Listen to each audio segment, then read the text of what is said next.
Pemirsa, pemerintah pusat melalui Gakum Kementerian Lingkungan Hidup (BPLH) menegaskan akan menindak tegas pelaku usaha pariwisata hotel, restoran, dan kafe di Bali yang tidak taat dalam pengelolaan sampah. Langkah tegas ini dilakukan demi menjaga kebersihan dan citra pariwisata Bali. Direktur Pengaduan dan Pengawasan Lingkungan Hidup, Gakum, KLH, BPLH, Ardianto Nugroho menyatakan hasil pengawasan di Provinsi Bali menunjukkan masih banyak pelaku usaha hotel, restoran, dan kafe yang belum taat dalam pengelolaan sampah. Khusus di Kabupaten Badung terdapat 401 entitas usaha yang menjadi fokus pengawasan. Pemerintah menegaskan tidak lagi hanya memberikan teguran tertulis, namun akan menerapkan sanksi administrasi secara tegas sesuai aturan yang berlaku.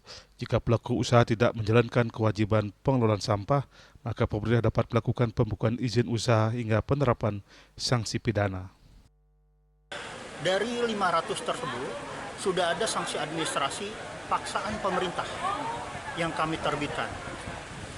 Dan itu akan terus berjalan terus. Karena pengawasan pun terus berjalan.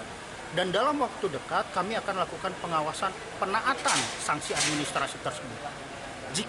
Jika hotel, restoran, dan kafe tidak taat terhadap rekomendasi yang berada di dalam sanksi administrasi tersebut, kami akan lakukan dua hal.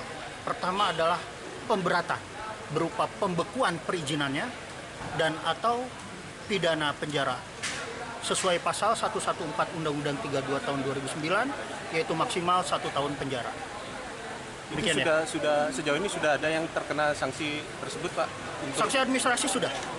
Kita akan terus pantau perkembangannya dan kita akan mengajak dan berkolaborasi dengan teman-teman di Pemprov maupun di Pemprov.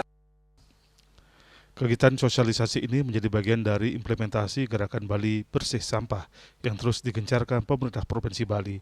Langkah ini diharapkan mampu mewujudkan Bali yang bersih, sehat dan berkelanjutan serta menjaga citra pariwisata Bali di mata dunia. Winata dan Mastika, Bali TV.